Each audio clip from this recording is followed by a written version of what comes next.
So thank you for joining us for our webinar on life in Japanese internment camps. We're really pleased to have Sarah Okner with us today.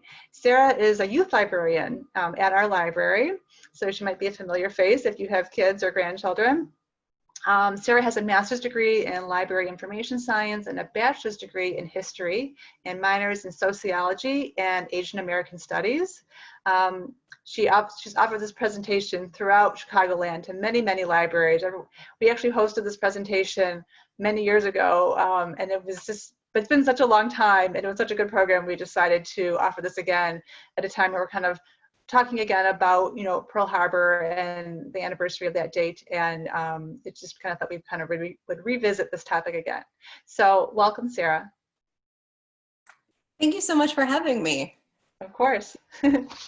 All right, and thank you to everybody who answered the polls and everything. I think that's really great that about half of you guys have heard about internment in high school. I'm going to guess that was probably a paragraph or so, maybe a few sentences in your history book, kind of like it was in mine. But thank you all for coming and for just really being willing to learn a little bit more about this period in history and everything, and for listening to my family's story too.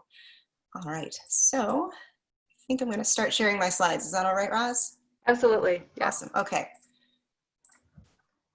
And so my presentation is a little bit of my family's personal photos, photos that I've come across in my research, and I also have a few multimedia bits too, so a few interviews with former internees. So I think you guys will enjoy that. But as Roz said, my name is Sarah, and I've always been fascinated by the internment camps. I wrote my thesis on the subject, on the school system, actually, that was in the camps. And I've been doing research on this topic for about 15 years or so. And it's truly boggled my mind how a country like ours, the land of the free and the home of the brave, would incarcerate its own citizens without trial and without due process. Especially when you consider the fact that in spite of the many accusations of espionage and sabotage, not a single person of Japanese descent was ever prosecuted or proven guilty of either. But my interest largely stems from the fact that my grandmother and other relatives have been talking about camp for as long as I can remember, honestly. Of course, when I was very young, a lot of the more complicated details were left out. And as my relatives told me stories about the mess halls and the barracks and dusty dirt roads, for the longest time, I honestly thought they were referring to a day camp, someplace you'd go up to for a couple of weeks and then come back home.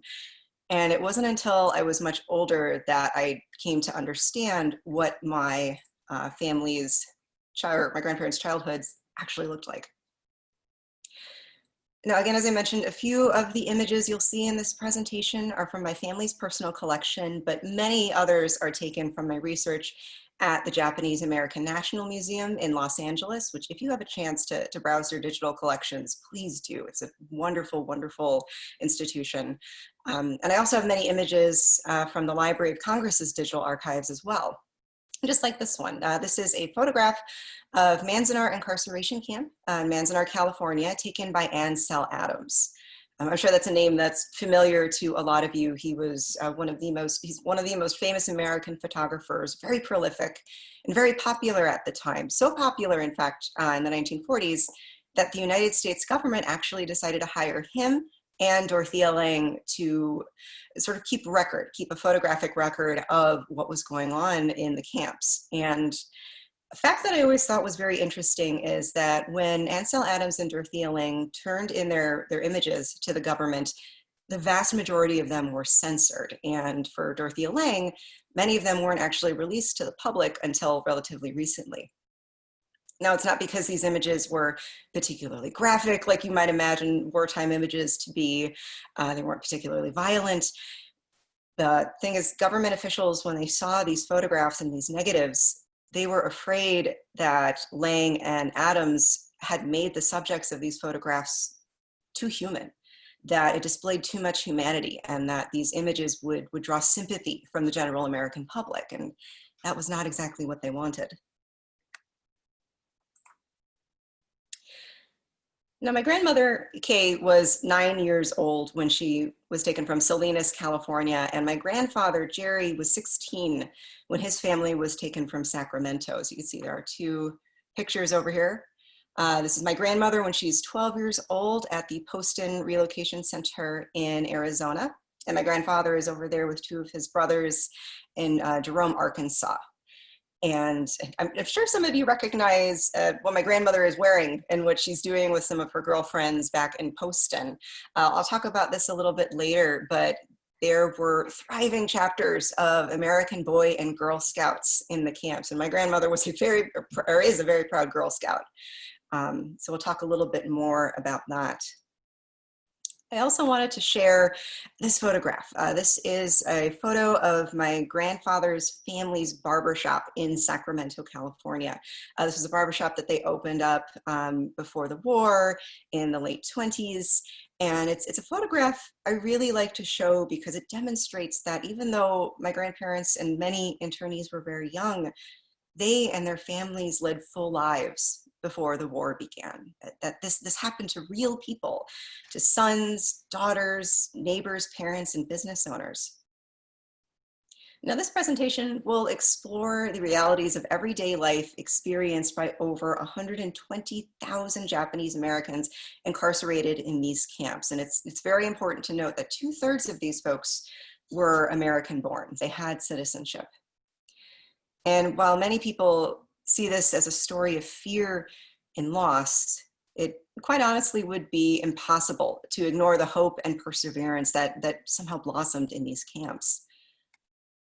And despite the fact that their dignity, that their basic human rights were taken away from them to supposedly protect the populace, internees were still able to maintain a sense of identity, raise families, and find purpose. But before we go into the camps, we first have to see how they came to be. When asked about the aftermath of Pearl Harbor, one young Japanese American student remarked, "It was as if the world fell about our ears." The morning of Sunday, December 7th, 1941 was a quiet one for Yoshiko Uchida and her family. You could see Yoshiko is standing outside of her family's church with her father, her mother, and an aunt. Now, there would be no visitors for lunch that Sunday, and it was unusual, but Yoshiko was actually grateful nonetheless. She was just a few months shy of graduating from Berkeley, and she was anxious to spend the afternoon studying for her exams. As she sat down to eat with her family, the pressing voice of a radio news anchor rang throughout their small California kitchen. That morning, it announced, Pearl Harbor had been attacked by Japanese fighter pilots. Now, from across the table, Yoshiko saw her mother's face twist in shock, and her father, a businessman, rose from the table and turned up the volume on the radio to hear the report more clearly. The family sat in silent disbelief as the anchor continued with his report. And her father, in an attempt to remain optimistic, tried to assure his wife and daughter, "This is only the work of a fanatic," he said. "We have nothing to worry about." And it never for a moment occurred to anyone sitting at that table that this would be the beginning of America's involvement in World War II, or that everyone in that room would be stripped of their civil rights in the months that followed. On February 19th, 1942, just 10 weeks after the attacks on Pearl Harbor, President Roosevelt signed Executive Order 9066. This little legal document carries a lot of weight for my family and the Japanese American community. This order put the Secretary of War and his commanders in charge of deciding where guarded military zones should be and who should be removed from them. So this order gave the military power to do all of this without hearings, without trials, and without due process. And you can see this exclusion zone here is all sort of in this, orange beige color. And it covers the entire state of California, Oregon, Washington, and the southern part of Arizona. So anyone of Japanese descent living in those zones were really covered by Executive Order 9066. Now, I've had several people ask me in these presentations, well, Sarah, one, why were these borders drawn up, this sort of arbitrary border here? And what happened if you were Japanese American and you lived on the West Coast or in Chicago? And my answer to that is that these borders were drawn up because this is where the majority of folks of Japanese descent were living in the United States. There were Japanese American communities outside of the West Coast, but they were very small and therefore considered by the government not necessarily a threat. And if you lived in Chicago and the East Coast, this order did not impact you at all. In fact, when I was working at the University of Illinois, a professor that I had met there in the Asian American Studies department, his family, Japanese American, was from Chicago, and he said that they did not hear about the camps until the 1970s. So it just shows you how, I guess, closed off a lot of information was, a lot of communities were from each other. So the law, Executive Order 9066, gave the military power to impose restrictions on anyone it deemed a threat. And if you look at the document, there were no specific races or ethnic groups mentioned, but it was very clear, became very clear who the government was targeting. And soon posters like these were hung in towns all over the West Coast. My grandfather remembered posters of these instructions to all persons of Japanese ancestry being put up outside of his family's barbershop.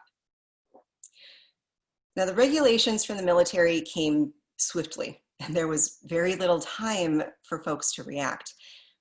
First, everyone of Japanese descent living in these exclusion zones, these military zones, had to register at designated government offices.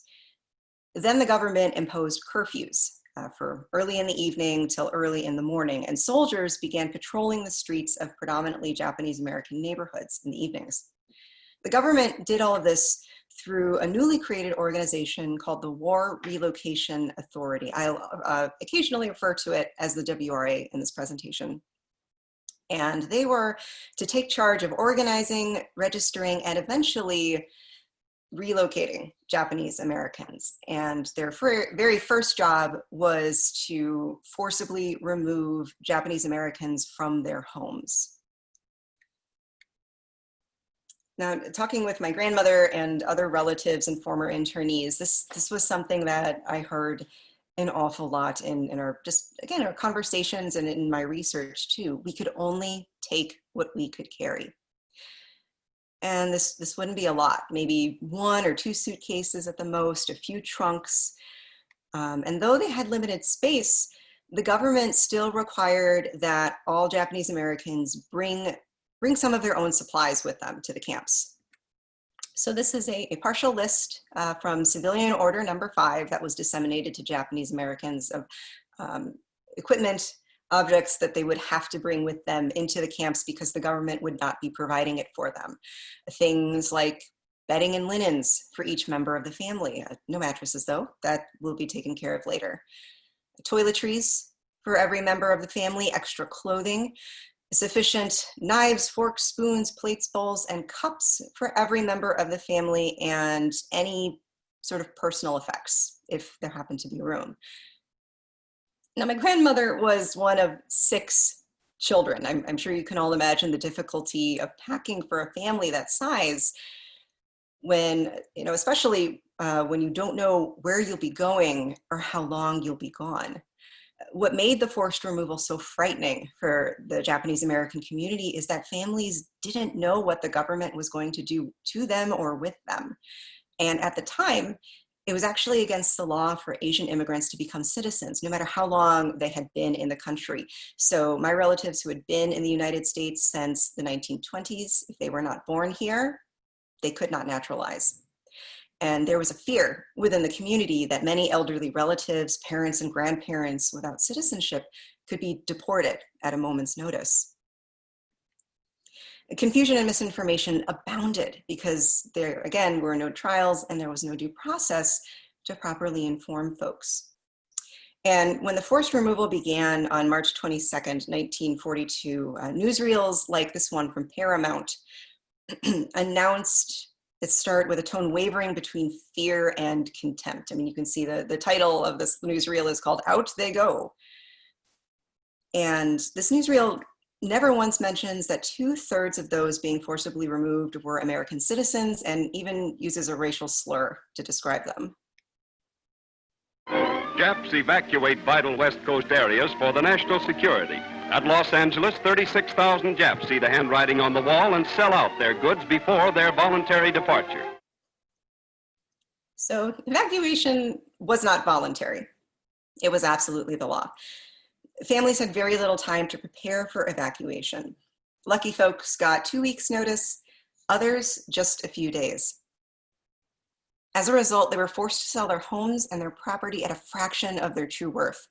Many were easily cheated out of their possessions and faced financial ruin. It was heartbreaking and it was humiliating. In fact, there was one woman whose story I came across who was forced to sell her 26-room hotel in California for $500. And as far as my great-grandfather's barbershop, we're not entirely sure what happened to it. The family members who sort of handled all of the financials, who were a little bit older, unfortunately had passed on before myself or others were really able to ask questions about that part of our family history. So businesses and homes and farms were abandoned by those who couldn't or wouldn't sell. They locked them up in hopes that after the war, they could return. Now, after the war was over, some families did attempt to come back to the West Coast and return and rebuild their lives. And while several did have kind neighbors who guarded and kept up their property, many others were surprised to find that their homes or farms were simply taken over or, in this case, vandalized beyond repair. This is a photo that was taken by Ansel Adams of a family who had just returned to their home in Southern California after living in Manzanar incarceration camp for 4 years. And it's just, this photo is just always very hard for me to look at. I mean, you can see that the father, while holding his young kids, is trying to put on a positive face. He's trying to, really kind of do the best that he can to put on sort of a strong attitude. But the look on his wife's face, to me, just says everything. So why cooperate at all? Plenty of people have asked this question. I know that I asked this question dozens of times when I was a teenager and first really coming to understand what my grandparents had lived through. Where was the outrage? Where was the anger? Why on earth would you cooperate with relocation when it was such a clear violation of your civil rights? I learned, in large part, it was because there was nothing that the community could do to stop it. Prejudice against Japanese Americans existed long before the start of World War II, and in the 1940s, of course, segregation was the law of the land. As minorities, they had very little say in local, let alone federal government, and the few folks who did not cooperate with the evacuation orders were arrested and imprisoned on federal charges. So lies and misinformation about Japanese Americans, it spread like wildfire all across the country.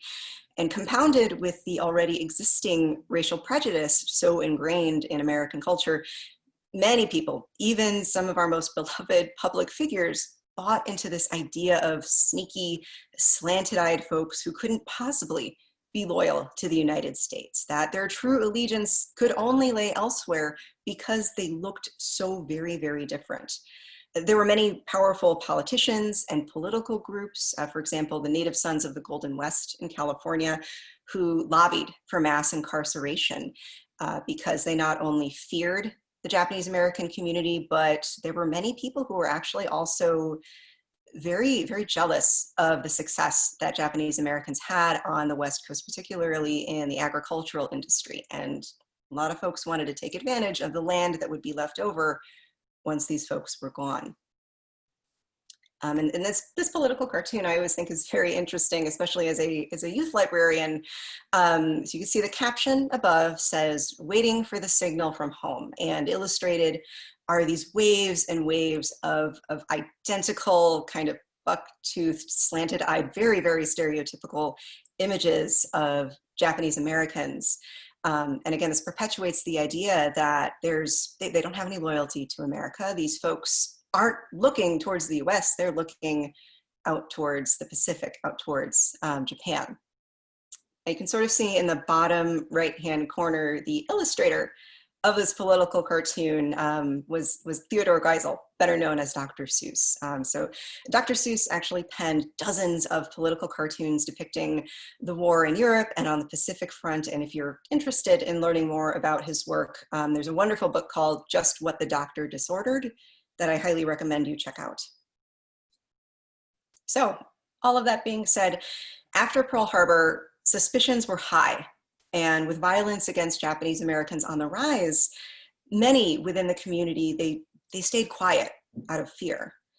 They were afraid that protesting would just be a sign of guilt, making them appear even more suspicious to their non-Asian neighbors, and therefore become even bigger targets of violence.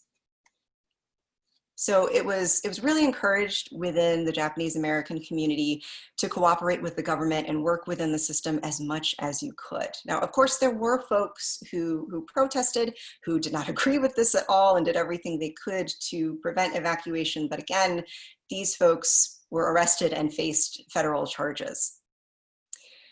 So again, there was this idea that by leaving quietly and calmly, the Japanese American community would be demonstrating their civic duty, show their patriotism, and prove that they had nothing to hide. And this might be seen as a passive act. I certainly didn't understand it when I was a teenager. But what I learned was that this idea largely comes from a Buddhist idea called gaman.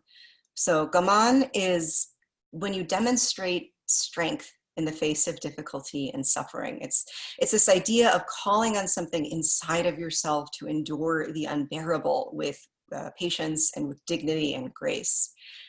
And now, my grandparents also heard the phrase "shikata ga nai" a lot, which roughly translates into it can't be helped. Now, to me, this means, this was the hand we've been dealt with, and we have to play our cards the best that we can. This was meant to be an outlook to help families cope with and deal with circumstances that were just completely beyond their control.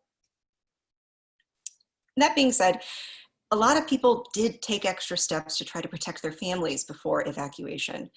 In the rush of sorting clothes, shoes, and supplies for the forced removal, my grandmother remembers her mother collecting letters and pictures of relatives who were still living in Japan and burning them and destroying them. Now, all of these photos and letters were completely harmless. Images of distant cousins, grandparents, pets, and home life, graduations, dances, all of that. But my great-grandmother was terrified that the soldiers who would be coming into their home to collect them would somehow interpret these photographs of Japanese faces and these letters with Japanese characters as treason, as evidence of treason, and could therefore harm her young children. And as a result, she destroyed all of them. And my family and many other Japanese American families, because of this, lost countless photos and family heirlooms. My family personally has very little that belonged to my mother's side of the family before 1942. So when the day of evacuation finally came, families were counted and numbered and tagged. Evacuation was carried out in several stages. If you happen to live in more rural areas, less populated areas, families could be transported by cattle trucks or buses. And if you lived in more urban areas, like my grandparents, you were put on trains to go to the detention centers, which is where Japanese Americans were organized before being sent off to the incarceration centers, the internment camps. Now, detention centers were held in old fairgrounds and racetracks. The Army very quickly built barracks and hastily cleared horse stalls of waste because these would be repurposed as housing for families. Now, this is a photograph of the Santa Anita racetrack, which was the largest of the 17 detention centers, and it was where my grandmother's family was sent. And my grandmother remembers just in vivid detail when she was 9 years old and arrived by bus at Santa Anita at 3 o'clock in the morning. in March of 1942. My grandma told me, quote, "All I remember after getting off those hot trains and buses, we had to keep the curtains closed so no one would see that there was a bunch of Japanese in there, is all these people. I had never seen so many Japanese people in one place until I got to Santa Anita. I saw the stables and barracks, and I thought, this is home?" And you can imagine very clearly her shock. This is a photograph from the Tanforan Relocation Center in California, and you can see that there aren't even necessarily sidewalks. The barracks were kind of slapped together really quickly with plywood, a little bit of tar paper, and things like that. But the detention centers would not be home for terribly long, because within a few weeks, families gathered their belongings once more and got on trains and buses for the camps, which were officially known as relocation centers. Later, they became known as internment camps, and within the Japanese American community and within the historical community, there is this conversation about sort of reframing these as incarceration camps. Now, what's interesting about that is about language and everything is that relocation center doesn't sound terribly bad. The government used a lot of euphemisms to describe what was happening to citizens at that time. And there's been a call within the Japanese American community to really try to, not sugarcoat the language, say this is exactly what happened to our community. This is our history. This is American history, and we have to be honest with ourselves. So that is why occasionally you will hear me refer to the camps as internment camps or incarceration centers. Now, people were detained in the camps from May of 1942 to as late as 1946. There were 10 camps in very isolated areas of the United States. My grandmother was sent to Poston, Arizona, right over here, right on the border of Southern California and Arizona, and her family stayed there for the duration of the war. My grandfather's story is a bit more complicated. First, his family was sent up to Northern California in Tule Lake. And then after a time, after about a year or so, his family was sent east, all the way down here to Jerome, Arkansas, just north of Louisiana. This was the farthest east that anyone in my family at that point had ever gone. And when Jerome was closed to be repurposed as another military camp, his family was moved from Jerome to Gila River in southern Arizona. So after many days of traveling, Japanese Americans, they looked forward to getting off the trains and stretching their legs for a little bit. Initially, they were comforted by the idea that the government was running these camps. Surely after all their cooperation, they would be well taken care of. So you can imagine the shock when they first stepped into the dusty deserts and the swamplands of the camps. In fact, when internees began arriving, many of the camps weren't complete. They weren't ready for their new inhabitants. Many of the sewage systems, schools, barracks, and even winter insulation had yet to be constructed and were eventually completed by the very people who were being forced to live there, including my great-grandfather, my grandmother's father. He was a carpenter before the war and was hired to build the facilities his family would be using for the next few years. Now, this sort of thing was unsettling, it was humiliating, and it was absolutely done on purpose. There were many folks within the government and the War Relocation Authority who believed it was foolish to waste time and resources on quote unquote luxuries like schools and insulation in a temporary community. Because even as people were filing in and settling into their barracks, the government had no idea how long they would be incarcerating people in these camps. So finding themselves surrounded by barbed wire and guard towers, many internees' first impressions made for their most vivid memories. I'm going to ask you to sort of recall Civilian Order Number 5, the list of supplies that families had to bring with them to the camps.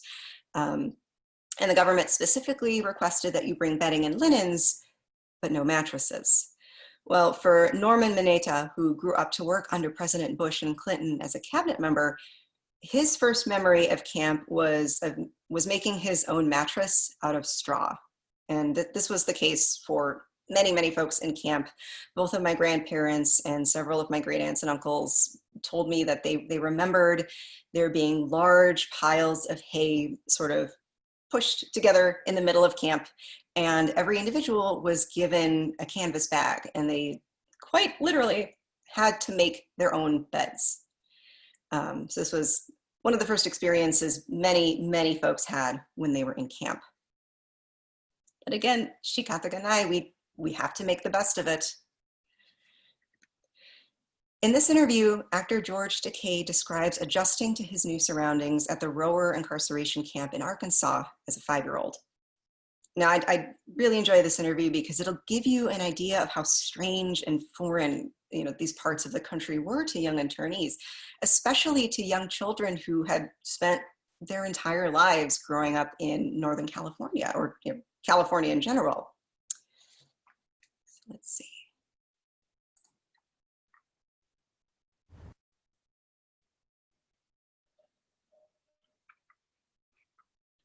We got to get a view of the area. They were all black tar paper barracks. The mess hall was in the center, and the barracks were lined up beside the mess hall. And beyond the mess hall, beyond the barracks was a barbed wire fence, and beyond that was a dense, lush, swampy woods. And there were sounds coming from the woods. It was very exotic, cawing sounds and screeching sounds. And I remember my father telling us about jungles and some of the creatures that lived in jungles. But there was a kid there who told us that there were dinosaurs living out there in the swamps, and that those were dinosaur sounds. And so that's when I first found out about these prehistoric beasts living out there. But and they sounded scary. But the kid told me that we didn't have to worry because the barbed wire fence would keep them out. We were safe. That first of all, I would tell you, as someone who works with children, there's always at least one kid. It's always at least one kid who will say something like that. But that last line that Mr. Takei says, the barbed wire fence will keep them out. We will be safe. It's striking, and it's actually a very familiar sentiment that a lot of Japanese Americans heard. There were lots and lots of young people within these camps who had grown up learning about American democracy, going to American schools, and they would look around, folks like my grandfather and other high schoolers would look around and ask, why are we being put inside of these camps? Why are we here? And the answer that they received by and large from a lot of government officials is, well, there is a lot of anger and a lot of resentment after Pearl Harbor. A lot of people blame you for what happened. They look at you, they see Pearl Harbor, they get angry, and it's, oh, sure, we're not sure if you did it, but they're mad. They're very angry, and a lot of them are threatening violence. So what we're doing with these camps is we are taking you, we are putting you in these camps, and we are keeping you safe from the dangers of the outside world. And my grandfather and his peers would sort of look around and go, well, if you're protecting us, and if the bad guys are out there, why is the barbed wire fence curled inwards towards all of us? Why are the guard towers and the guns and their patrols always facing the inside of camp rather than the outside perimeter beyond the barbed wire? So that was something that always gave a lot of folks pause. My grandmother recalls with this remarkable clarity the barracks that she and thousands of others were to call home for the next several years. She told me, quote, "It's funny, I still remember exactly where we lived in camp, the block, the barrack, everything. They put all 8 of us, my 2 parents and 6 children, in a tiny room, I think about 20 by 25 feet. The building was only made of wood planks hammered together, and the outside walls had tar paper covering them. Our barracks were made in such a hurry that you could see the gaps in between the planks when you moved in. The heat, again, she was in the Arizona desert, the heat made the boards shrink, and I think the gaps maybe got to be 1 or 2 inches wide in some places. The gaps in the floor were really bad. We would have to check our shoes in the morning for sand or scorpions that crawled into them in the middle of the night. So as you can imagine, barracks offered virtually no privacy. Each family was assigned a single-room apartment within a barrack, and if you were alone or if you had a particularly small family, sometimes you had to share apartments with complete strangers. Now, many internees remember the communal bathrooms, which did not always have running water with particular disdain. Up here at the top, this is an illustration by Mine Okubo, and the 2 photographs that you see at the bottom are actually reconstructed restroom facilities at the Manzanar Incarceration Center in California. If you are interested, the Manzanar Internment Camp has actually been made into a national park, and there is a museum and wonderful digital exhibits that you could visit. So highly recommend you take a look at that. But by looking at these pictures, I want you to imagine a long empty barrack with exposed shower heads and exposed toilets, and that was it. That was it. There was one man at the Heart Mountain camp in Wyoming who remembered, you're taking showers or sitting down on a pot with strangers and no partitions. You're right out in the open and so close together, we almost touched each other. It was a bit embarrassing. Now, eventually, families within the camp, they got very resourceful. They found leftover lumber from construction sites, and they used their own bed sheets to create fabric and privacy curtains to use in the restrooms. And again, these restroom facilities were not connected to the barracks that were being used as apartments. So occasionally, the latrines would be several blocks away from where you were actually sleeping. So my grandmother remembers having to walk 2 blocks to the bathrooms in the middle of the night in order to use the restrooms. But despite the meager living conditions and the starkness of the barracks, many internees, they really did their best to give them a homey touch. Again, they used sheets to make partitions within the apartment. They built furniture from scraps of wood left over from construction sites within the camps, and they tried to make their new home as warm and comforting as they possibly could. When you first walked into an apartment, mainly what you would see is metal bed frames, like these young women are standing and sitting on, some sort of a heating element, so a wood-burning stove, a coal-burning stove, not for cooking, for heating the apartment, and that was it. There were no curtains, there was no carpets, nothing. So you could see there are a couple of young ladies who they're hanging up handkerchiefs in order to sort of create little curtains for themselves too. And again, they're really trying to do the best that they can. And you know, shikataganai, it can't be helped. We've got to dig deep and make this as best we can. Some families even tried their hand at making their own victory gardens. My great-grandfather, I'm told, made a tiny garden in the back of his barrack and somehow constructed a small pond complete with fish and a turtle that he caught in the Colorado River. And unfortunately, we don't have any photographs of my great-grandfather's garden, but this is a photograph of a former professional gardener who actually worked for a lot of celebrities in Southern California, and he had created his own garden behind his barrack. And I know for a lot of folks, including my family members, tending to gardens like this, sitting in gardens, really would just sort of bring a moment of peace back into their lives, just a little bit. And it truly demonstrates how hard people worked to bring beauty into their new homes despite everything that was taken away from them. Now, this is something that I know a lot of people are always very interested in too. Food. What was it like? What did they serve in camp? Adjusting to the camp food was definitely a source of frustration for a lot of people. Families, they didn't have running water or cooking stoves in their apartments, so meals always came from a communal mess hall.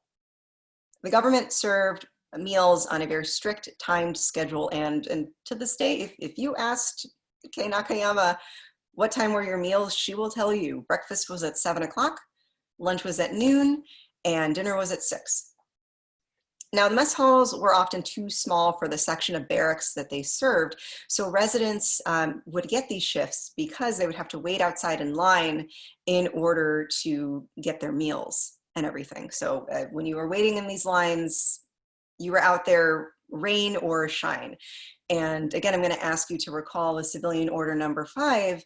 Families had to bring all of their own utensils with them, and cutlery and plates to every single meal in camp. So if you can imagine, again, with my grandmother's family of 8, having to do that 3 times a day, having to wash your own dishes in a large sink, large trough in some cases, after every single meal, that's a lot to carry and a lot of work.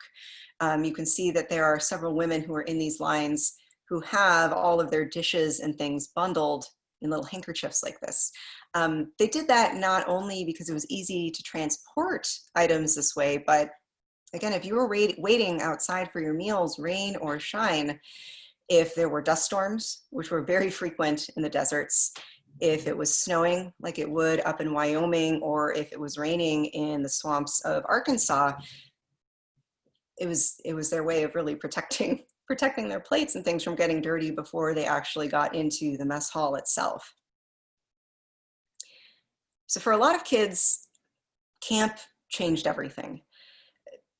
You know, their friends, their schools, everything was completely turned upside down. And the food that they ate, which for many of these kiddos, was definitely a contrast to what they'd grown up eating at home, that didn't really help either. It was wartime, so of course rationing affected everybody. In camp, you were fed government commodity foods and cast-off meat from Army surplus. So they were given a steady diet of hot dogs, ketchup, kidney beans, Spam, and potatoes. And the Japanese diet and family table were virtually erased. In many of these camps, rice wasn't on the menu at first, which is like akin to taking a staple like bread out of your diet. And many internees, they banded together and they wrote petitions to ask for white rice at their meals, and eventually they did get it. One particularly memorable dessert that was served to my grandmother, because again, when you're making food for this many people in, kind of compromised facilities, you're not really going to be getting, 5-star dining and things. And one memorable dessert that my grandmother remembers getting is a scoop of rice topped with canned peaches. So not always her favorite. Mess halls also affected families socially in very unanticipated ways. And this interview, Kaz Fujishima recalls the effects of the mess halls on her family. And in many cases, camp damaged the relationships between generations. As a matter of fact, when we went into camp, there was a separation in families, and I do feel that my father did not have control of us as much as he did on the outside. And so life was much easier for us girls, I must say. So we were supposed to eat as a family unit, but you would see that us teenagers all got together and ate together, and the parents would sit with their friends and eat together with them. So the family unit was broken actually when we went into camps. In the chaos of the dining hall, families largely no longer ate together. The family table with its traditions and conversations began to fade and did not help the already strained relationships between generations. So we've talked a little bit about what the living conditions looked like. We talked about the food. How did people occupy themselves, or what did they do to occupy themselves while they were in camp? So employment work for those who could get it was definitely an important part of life in the camps. Employment wasn't mandatory, but most adult internees wanted to work. Not only was it a way to pass the time and earn a wage, but also internee employment was absolutely necessary for everyday operation of the camps and everything. The camps could not function if the internees were not working in the communities as well. see. And while, again, while camp administrators, they really stressed the importance of work, they encouraged adults to work. The jobs, unfortunately, were few and far between compared to the thousands and thousands of people who wanted them, who wanted an honest day's work. And as you can see, pay was very low, ranging from $12 a month of 48-hour work weeks as a farmer, or as you can see in this photograph, as a builder, or $19 a month for physicians, dentists, and other professionals. So if you were to adjust for inflation, $12 a month in 1942 is equivalent to about $172 today. So that was your salary for the month if you were working on the farms in camp. So as I said, the vast majority of jobs were labor around the camps. You see the War Relocation Authority, they wanted camps to be as self-sufficient as possible. As I mentioned before, my great-grandfather was a carpenter before the war, so when he arrived in camp, he was hired to help build barracks and schools and mess halls. You can see this is a photograph of a group of women who are laying bricks to construct the school at Poston. And a lot of internees also worked in warehouses around the camp to sort of organize shipments of food and supplies for the internees and for the military officers who were stationed there too. See, something else that was very important as well is that each of the camps ran their own hospitals. And while there were some white doctors and nurses who worked at these camp hospitals, a lot of nurses and a lot of doctors were actually Japanese Americans who were living in the camps too. They were doctors, they had their licenses before they were put into camp, and they were hired on to work in these camp hospitals. Now, the kind of healthcare that you got in these camp hospitals were very, very basic. It was very basic medical care, very basic dental care. And the conditions, as you can see from this photograph, are less than ideal. The hospitals were not much better off than the barracks that people lived in too. You could see here that there's still lots of exposed wood. The patient beds are very close together as well. And unfortunately, medicines, medical supplies were often in short supply, and the same went for qualified medical staff as well. So that made things very difficult. Really, the rule of thumb in a lot of these camps were the best healthcare that you could get is preventative healthcare. So lots of vaccines, lots of rest and everything prescribed, because the doctors, they told folks in the camps, if we are able to prevent as many infections as we can, that's really going to be the best thing for everybody. And there were lots of children who were born in the camps too. One of my great aunts was born in Poston, and you could see here, this is a photograph of a nursery at the Manzanar Hospital too. So again, camp hospitals, they were understaffed, undersupplied, and people, they did the best with what they had. And a lot of people also found work as farm laborers. Every single camp operated farms, and the food that was grown there was often exchanged between them too. So you can see this is a photograph of a cabbage harvest in Poston in 1943, and a photograph by Ansel Adams of Richard Kobayashi with cabbages. He's very, very proud of his work. And again, a lot of people who were employed in the camps, they took pride in what they were able to do, again, because they worked hard, they still wanted to provide for their families and have something to do every day. There were also a lot of Japanese Americans who wanted the work that they did to go towards the war effort.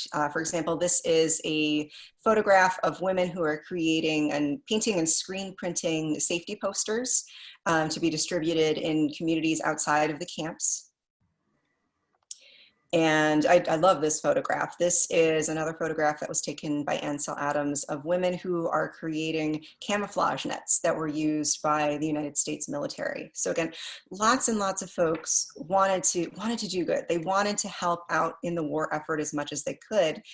And a lot of internees wanted a more direct line, more than making nets, more than making safety posters, and they wanted to serve. However, the government refused to let them at first. In fact, in January of 1942, Any Japanese Americans who were already in the service were discharged and reclassified as enemy aliens. As you can imagine, many folks were heartbroken by this. They were cast aside by the very country that they were sworn to protect, but they pressed on, writing thousands of letters to the military, to the government, asking for reinstatement. And one letter writer said, "The United States is our country. We know but one loyalty, and that is to the Stars and Stripes. We wish to do our part as loyal Americans in every way possible, and we hereby offer ourselves for whatever service you may see fit to use us." And this is a photograph of an all Japanese American combat team training in Camp Shelby, Mississippi. Now, in 1943, as you could tell by that photograph, the military finally gave them their chance. They allowed Japanese American men to volunteer for service in a segregated unit called the 442nd Regimental Combat Team. Now, this is a topic that I could probably talk for another hour about or so. This team went on to fight with uncommon distinction in Italy and Germany and France, where the 442nd became best known for rescuing the lost battalion in the Vosges Mountains. Over 14,000 men volunteered or were drafted into the 442nd, into the military. And by the end of the war, it became the most decorated unit for its size and length of service. And that is a record that the 442nd still holds today. By the end of the war, its men were awarded 9,486 Purple Hearts, 21 Medals of Honor, and 8 Presidential Unit citations. And you can see that this is the seal for the 442nd, and their motto was "Go for broke," which is basically, we are going to give everything that we possibly can to help out in this war effort. And that is something I find really miraculous about a lot of these folks, is that while they were fighting overseas, their families were still behind barbed wire at home. These men were not only fighting for the freedom of our nation, but for the freedom of their children, their parents, their siblings, because ending the war for them also meant ending the internment camps and freeing their families.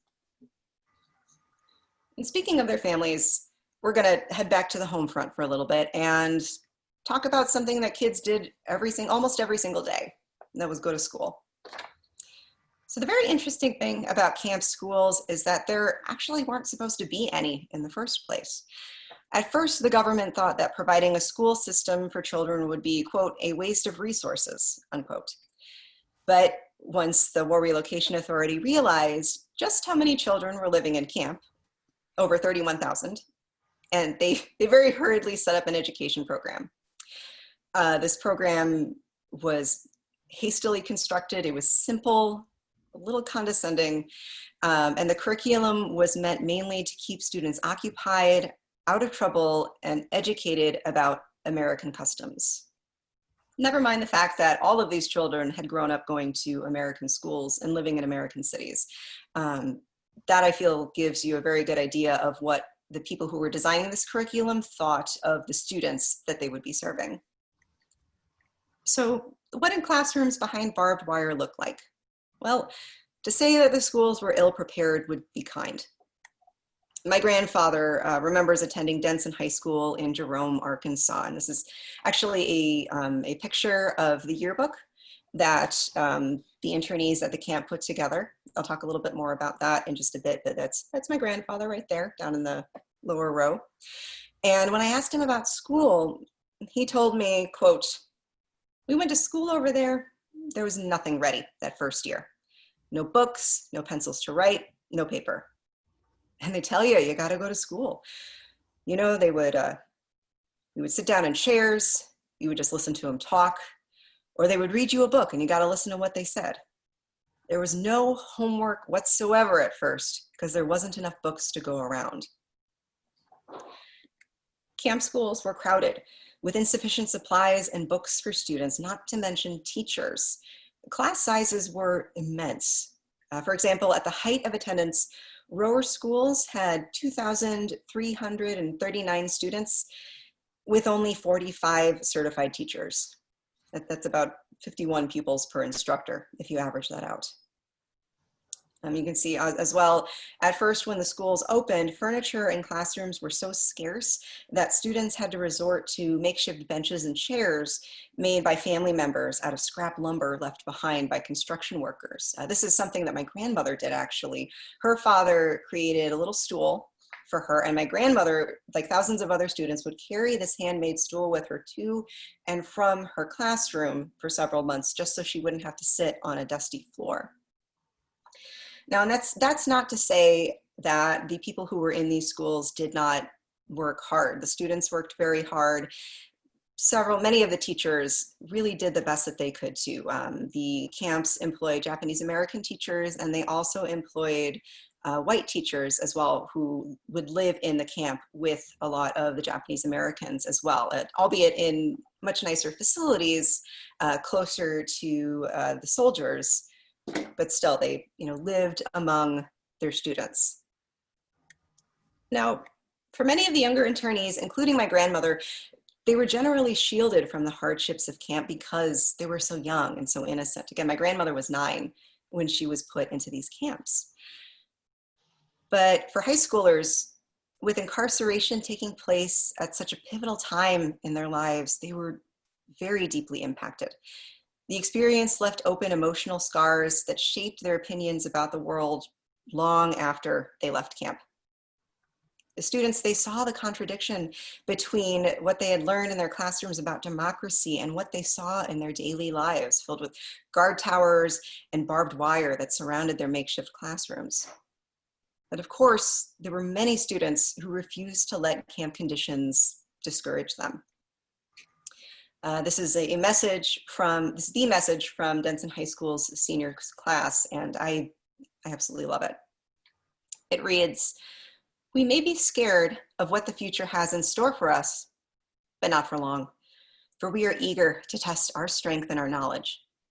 We need courage in times like these. We modern pioneers must be ready, willing, and able to accept the responsibility for bettering this world." I don't know if I could have been that optimistic as a senior if that had happened to me, to be perfectly honest. So you can see there was still a glimmer of hope among internees, especially among a lot of the young ones too. Many Japanese Americans, they busied themselves with numerous community organizations, clubs, and sports teams. And it's very important to note that all of these organizations were facilitated and founded by the internees themselves. So any supplies that they needed, any uniforms that they wanted, any tools, they had to mail order and pay for on their own. They got no assistance from the government in this case. And in a lot of cases, they also made their own supplies too. This is actually one of the exhibits in the Manzanar Digital Museum that you can go visit. And I remember just seeing the picture at first. I wasn't really sure what it was.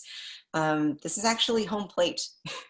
Baseball was incredibly popular in the camps, and folks just wanted to play ball. So what the internees did is they took some old lumber that was left over at a construction site, and they literally made home plate out of it too. You could see at the top and at the sides, there's still some nails that are sticking out of it, nail holes here and little rust holes, but this is what they used. This is what they had on hand. So you can see by flipping through the pages of these student-made yearbooks that there are so many different kinds of activities that students made available for themselves. And there were glee clubs, student council, literary magazines, Spanish clubs, and as I mentioned before, thriving chapters of the Boy Scouts and the Girl Scouts. And to me, what's really interesting is that in all of these photographs, these kids look like your average American kiddo. They're dressed in bobby socks. Some of them have saddle shoes on. Some of them are still dressed in their varsity jackets from their old high schools. And it's not until you take your eyes away from the focus of the photograph and you look in the background and you see guard towers and you see barracks like behind this young Boy Scout, and it sort of registers in your mind that this is not your average American childhood. So sports were incredibly important. One young internee described the importance of these extracurricular activities by saying, sports were real important. We'd get up and play baseball, basketball. I was on the basketball team and I helped coach football. I remember we had to buy our own baseballs and basketballs from Sears and our own uniforms and set up our league. We even had championship playoffs. It's funny, but I think sports were one of the key factors that kept people from going astray or feeling dissatisfied in camp. If it weren't for those athletic leagues, I think there would have been much more dissension. So cheering for your family or friends on the sidelines, sports and other organizations, it brought a sense of normalcy back into their lives, even if it was just for a little while, even if it was just for one inning, you could feel like a regular kid again. Now, sports weren't exactly your thing. There was still plenty of other activities that were organized in camp. What was interesting about the incarceration centers is that you had so many people concentrated in one place with just a plethora of talents. And so people, they volunteered to teach classes, and you're basically guaranteed if you wanted to teach a class about a particular subject, it was going to fill up. There was definitely going to be interest. So for example, this is an Ikebana, a flower arranging class at the Poston Relocation Center in Arizona. And there were also practical instruction courses as well, too. This is a dressmaking class at Manzanar. Again, another photo taken by Ansel Adams. And my grandmother told me, who she later grew up to become a seamstress, she learned how to sew when she was first in camp. So there were folks who were in camp who recognized that their fellow internees, that young people, they needed skills in case they ever got out of camp to be able to take with them to earn a living. And so this is one of the classes that was offered. And art, oddly enough, it blossomed in the camps, despite the fact that they were torn from their homes and thrust into such bleak surroundings. The works of art that came from internees in camp are some of the best images that we have of life on a very intimate level. This is probably one of my favorite paintings that I've come across in my research for a number of reasons. First of all, it's of Poston, Arizona in 1942, which is where my grandmother grew up for a little bit. The composition is of course beautiful as well. The colors are very balanced. Just the movement of the clouds is really striking. But for me, what impacts me the most about this painting are the materials that were used to make it. You can see about 2/3 of the way through the painting right here, there's a shadowy portion. That is there because this was made on a piece of corrugated cardboard that was left over from a mess hall shipment. So again, there's this example of taking what you have and making it into something beautiful that is just so impressive and so incredible. And of course, Japanese Americans in camp, they continued to celebrate festivals and holidays the very best that they could. This is a photograph, again, taken by Ansel Adams, of a Memorial Day service at Manzanar. And yes, there were not only folks who were being drafted into the Army who had volunteered for the 442nd, but there were also a significant number of World War I veterans who were incarcerated in these camps as well. So Memorial Day service held a lot of meaning for a lot of people in camp. Same thing with Veterans Day. This is a photograph of a few young women at the Heart Mountain Incarceration Center in Wyoming during Bon, which is a summertime Buddhist festival you do to commemorate your ancestors. And again, I love this photograph too, because you could see these young women, obviously these two women in the very front, they're very excited about something, and they could be talking about anything. They could be getting ready for their performance.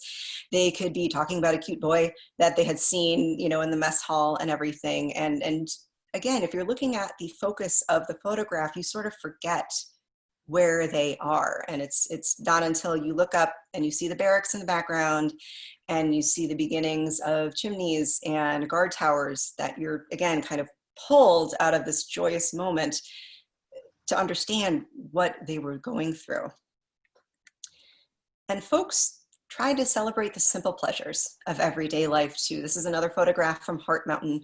The winters got impossibly cold up in Wyoming. So folks, they did as much as they could to stay active and stay warm. And with permission from the guards, the folks at Heart Mountain, they were able to get mail order ice skates, and they took fire hoses and they would spray these large tracts of land that were in between the barracks and make ice skating rinks. I really love this photograph too, of this father holding his young son, who's maybe 3-4 years old or so, holding onto his hand so tightly as he's teaching him how to skate. And to me, this moment feels very bittersweet, because you can tell how much he cares about his son, how much he loves his son. And I can't help but wonder, after the father tucks this young boy into bed and is staying up at night and thinking, what kind of future is my son going to have? Is he going to grow up in these camps? Is he going to graduate high school in these camps? Will he ever have a family and have a job? What is going to happen to him? So luckily for the folks in this photograph, they didn't necessarily have to wait terribly long to find out. In December 1944, the government passed Proclamation 21, declaring that effective January 2nd, 1945, the camps would start to close and Japanese Americans could return to their homes or search out new ones. As relocation centers started to close in the fall, families began registering for leave passes, an example of which is in the lower left-hand corner here. Now, these leave passes, these documents were very important to have on your person at all times as you were leaving camp, because it would prove to communities, to authorities, that you had permission to be in these new communities. You were not supposed to be incarcerated. You had clearance from the government. So, fearing prejudice and potential violence on the West Coast, the vast majority of internees, they traveled eastward. My grandmother's family left for New Jersey to work for a large farm, and my grandfather's family settled in Chicago. Now, after the war, a good chunk of Japanese Americans, they kept their profiles relatively low. They didn't want to cause waves in the new communities, and many parents urged their children to refrain from saying that they were even Japanese American for fear of persecution. My grandparents didn't really speak a lot of Japanese at home in front of my mother or her siblings for this reason. In fact, they really discouraged my mother and her siblings from speaking Japanese outside of the house, because you're in Chicago, they're writing the L, you hear two young women speaking in Japanese to each other, and you don't necessarily know if someone is going to hear it, if someone is going to dislike it, and then what they might do about it.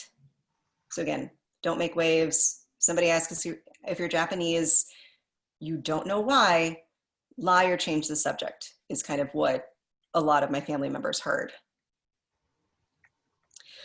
In 1980, President Jimmy Carter conducted an investigation to determine whether putting Japanese Americans into these camps was justified well enough by the government. The resulting report, which is called Personal Justice Denied, found very little evidence of disloyalty and actually recommended that the government pay reparations to survivors. The reparations conversation is a very interesting one within the Japanese American community and within the context of internment, because it's very important to note that the reparations, they were $20,000, but you could not receive reparations unless you were actually living in the camps at that time. So your name had to be on those government documents. It couldn't be next of kin, it couldn't be children. You personally had to live through these camps. And these payments didn't go into effect until 1990, nearly 50 years after the camps had closed. So if you think about it, the people who were really impacted the most financially, unfortunately had already passed on. And there are several cases where Japanese Americans, former internees, did not get a check from the United States government. What I think is really kind of interesting about all of this is that in California, a lot of people, they took their reparations check And they sort of pooled their money together and pushed for legislation so that the internment camps would be taught in schools in California. It is a required piece of their curriculum, which I just think is amazing. And again, the reparations question, I remember asking my grandparents about this and a few other former internees, and by and large, the response that they got was, you know, the check is okay, it's fine, but I can't get 4 years of my life back. I don't know what I would have been. My grandfather, I remember telling me, I don't know what I would have become if I didn't go into camp. So that future was taken away from a lot of people, and there's no amount of money that could give that back. What really did mean a significant amount to the Japanese American community is the Civil Liberties Act in 1988. Ronald Reagan signed this act, which offered a formal apology to former internees. So here are a couple of examples of the formal apologies that were written by Bill Clinton, by George Bush, and this is something that really carries a significant amount of weight for a lot of Japanese Americans and their family members who endured this. So for many folks in the community, calling their allegiance into question and the years of wrongful imprisonment left a devastating impact on their lives.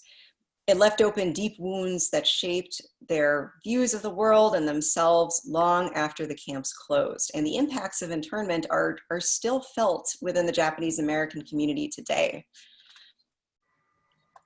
At the same time, you know, there were other internees who were no less aware of the racial injustice that created the camps, but they took the camps institutions and they made them their own.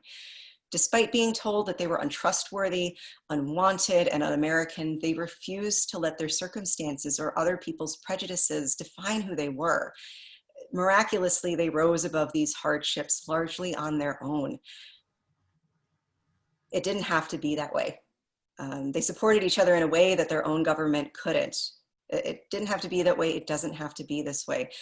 We need to look out for each other, and we need to make a promise to ourselves, to them, to never let something like this happen again. Not on American soil, not anywhere, because we're better than that. And in my opinion, it's the kindness and the quiet strength and courage of my grandparents and other former internees like them that truly make them American. Thank you very much.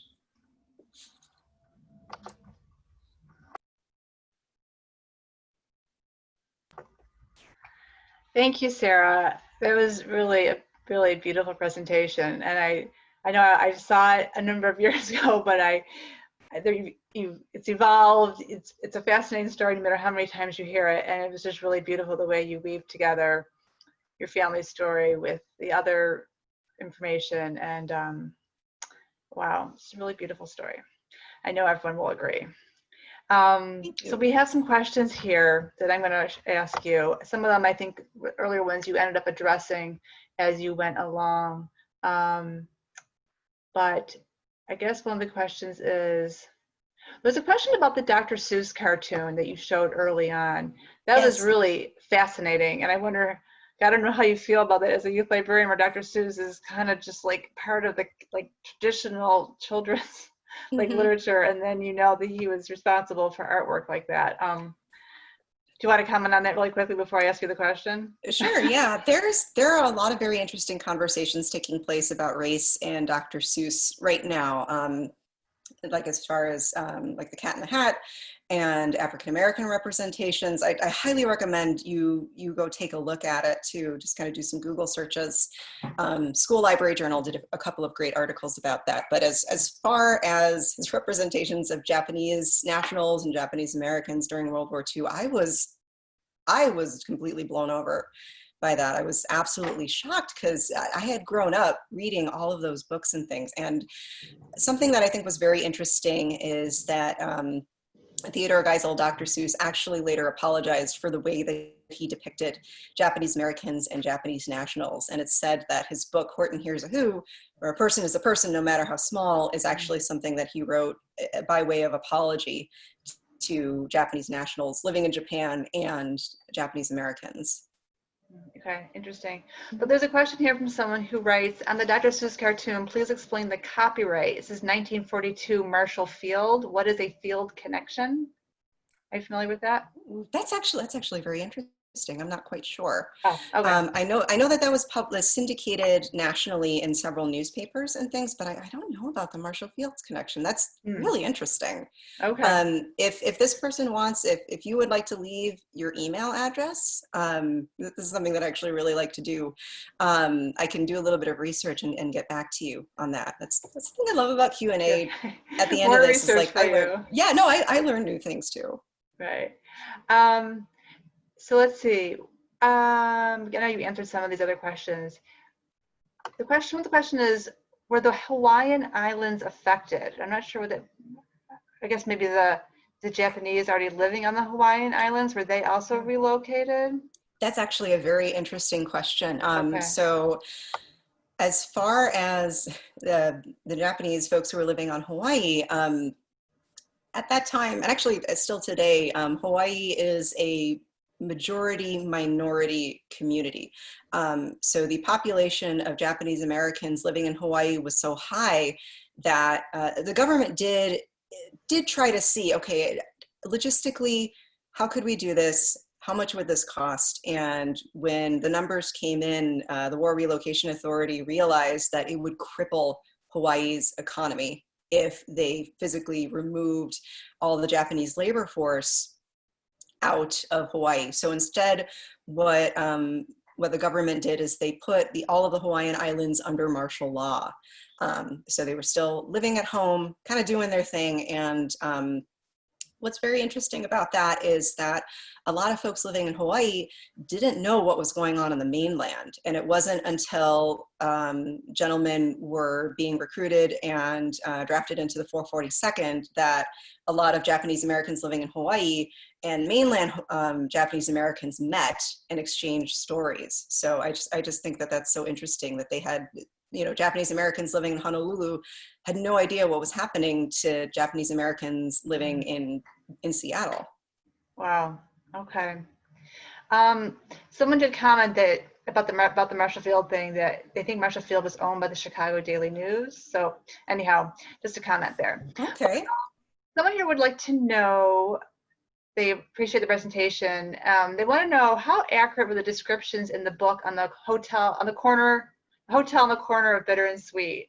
Is that like an accurate book? And I also wanted to ask, that kind of ties into another question I wanted to ask you, was where people could read more about this topic. Like, what are some good sources? So comment on the book that's kind of a bestseller, and then maybe some other places people could read. Yeah, and actually, I really enjoy that book too. And we did a one book program with Ford a few years ago, right? And I wasn't able to go, and I was so sad. But his books are wonderful, and it's based on something that actually happened. A little bit of a parallel with my family's history. Before evacuation happened, and when folks had gotten notice that they were going to have to leave, a lot of families, they sort of pooled their resources together to try to store all of their belongings. If you had a baby grand piano, you can't take that to camp, but you also don't want to get rid of it. And like on the hotel on the corner of Bitter and Sweet, Japanese Americans stored their furniture and their belongings in this hotel. I learned not too long ago that some of my great aunts and great uncles, my grandfather's older brothers and sisters, worked with other folks in the Japanese American community to have the Buddhist church in Sacramento be a place where they could store furniture and heirlooms and belongings. And the community worked together, pooled their resources to be able to hire security guards to kind of watch over the Buddhist church the entire time that they were in camp. So yeah, lots of people. And luckily, some of the folks who had their belongings in this church were able to get them back after the war. In some cases, it was impossible just because you had moved so far away. But yeah, I always thought that kind of parallel was really interesting. Yeah, are there any other books or movies or things that you think do a good job portraying this, like telling this story? Or Yes, and it's something that I'm happy to share with everybody as well. Is I have a bibliography of documentaries you can watch, YouTube videos, and books for children and for adults. Something that I would highly, highly recommend is George Takei's They Called Us Enemy. It was a graphic novel that came out a couple of years ago, and it's based on his experiences as, starting as a 5-year-old in the camps too. And I think that the graphic novel medium is something that's really very striking, and it's very accessible as well. And the book kind of goes back and forth between present day as he's talking about his experiences, and then kind of flashes back to when he's a young boy and things. Okay. So perhaps we can put that when I send the link with the recording, I can include that information too. Okay. Yeah, absolutely.